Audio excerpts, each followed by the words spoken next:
the U.S. sending an aircraft carrier, warships, and fighter jets to the Middle East as a, quote, unmistakable message to Iran's regime. But so far, the White House is not saying exactly what prompted the move. Here's Secretary of State Mike Pompeo talking about it overnight on a flight to Finland. Something we've been working on for a little while. It is absolutely the case that we've seen escalatory action from the Iranians, and it is equally the case that we will hold the Iranians accountable for attacks on American interests. Richard Engel, NBC's chief foreign correspondent, my lucky day, joins me here in New York. Richard, I'm so glad you're here because this means a lot. What exactly is the White House doing? Well, if you look at the political chessboard, right, I think what you're seeing here with this aircraft carrier is just one piece. And it's quite a troubling picture when you look at it as a whole. It seems like this administration is trying to paint Iran into a corner, maybe even provoke some sort of conflict with Iran. So take it one piece at a time. So you're seeing this aircraft carrier floating near Iran. That's a very provocative action. If you're in Iran, that's a very threatening thing.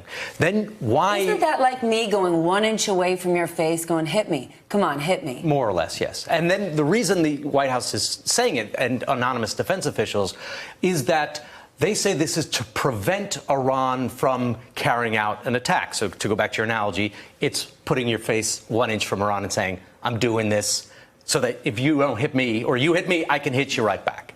Then look at another piece on the chessboard.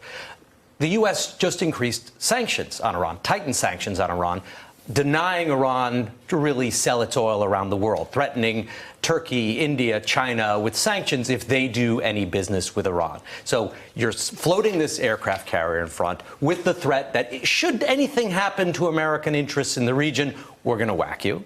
You've just taken Iran's ability to earn a living, support itself by tightening these sanctions, even though the rest of the world says that Iran is complying with the old nuclear deal.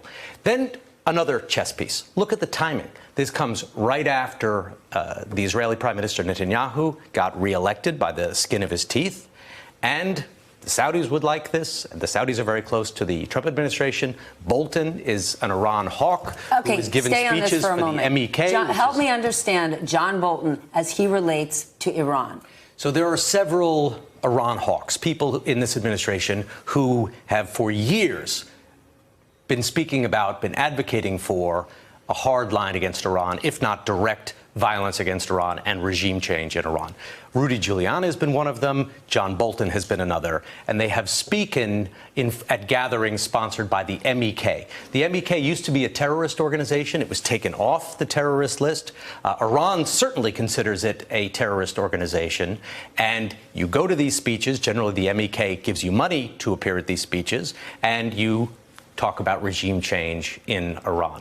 And Bolton and Rudy Giuliani have both been deeply tied into the MEK, and both have said that they have not disclosed how much they've ever taken in financial remunerations from the group. On a 1 to 10 scale, you being someone who has covered the Middle East for years, how concerned are you about the recent actions from our administration towards Iran in terms of creating real conflict? I think probably about a 5 at this stage.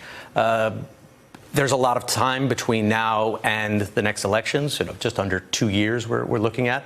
That's enough time. That's enough time to find some sort of provocation, go on to a conflict footing, which may have an impact on the political conversation in this country. But if you look at this administration, which is so close, President Trump personally, so close to Israel, so close to Saudi Arabia, Bolton and others in the inner circle, this warship going there, tightening sanctions on Iran, even though the rest of the region said Iran did, the rest of the world said Iran didn't do it. It's a troubling picture. I put it at a 5, but we'll see. Hey there, I'm Chris Hayes from MSNBC. Thanks for watching MSNBC on YouTube. If you want to keep up to date with the videos we're putting out, you can click subscribe just below me, or click over on this list to see lots of other great videos.